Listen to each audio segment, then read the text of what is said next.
Basbas na lang ng NFAC o ng National Food Authority Council ang hinihintay para masimulan na ang pag-angkat ng bigas. Private rice exporters mula sa ibang bansang magbibid sa i-import na bigas ng NFA. May report si Lay Alves. 250,000 metric tons para sa government o NFA importation at 805,000 metric tons para sa private importation ang inirerekomenda ng National Food Security Committee na angkating bigas ng bansa.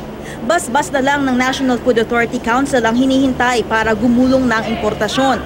Kailangan ding aprubahan muna ng NFA Council ang terms of reference na gagabay sa government importation. Sa ilalim ng piniling importation mode ng NFA Council na tinawag nilang Government to Private Importation o International Open Tender, private rice exporters mula sa ibang bansa ang magbibid sa angkatin ng NFA.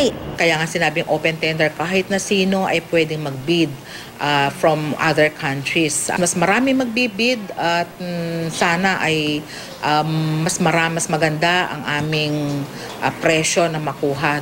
Bukod sa private rice exporters, mungkahi ng NFA, buksan din ang bidding sa mga government counterpart ng NFA sa Thailand at Vietnam, ang tanging dalawang bansang may kasunduan ng Pilipinas para sa rice importation.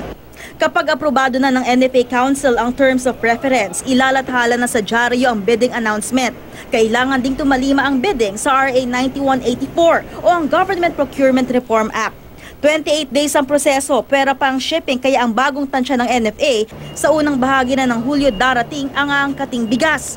18 days naman ang proseso sa government to government. Mas maikli ang proseso dahil dalawang bansa lang ang magbibid, ang Thailand at Vietnam. Sa nakalipas na 3 taon, government to government importation mode ang ginagamit ng NFA. Mas simple yung G2G dahil dalawang parties lamang ang kausap natin. And doon naman sa procedure na yon, doon sa G2G, meron din naman presence ng COA doon. Kahit G2P o G2G, nakadepende raw ang presyo ng bigas sa presyo ng bidders. Nag-iiba-iba raw talaga ang presyo ng bigas, depende sa demand at supply. Giit ng NFA, walang rice shortage, lalo't katatapos lang ng tag-ani.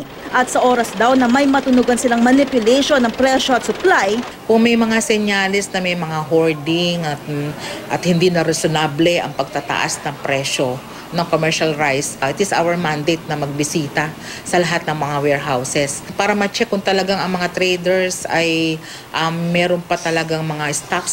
Naghain na rin ng resolusyon si Senadora Cynthia Villar para repasuhin ang rice importation policy ng gobyerno. Nagiging problema natin kung ang private ang mag-i-import, sinasabayan nila ng smuggling.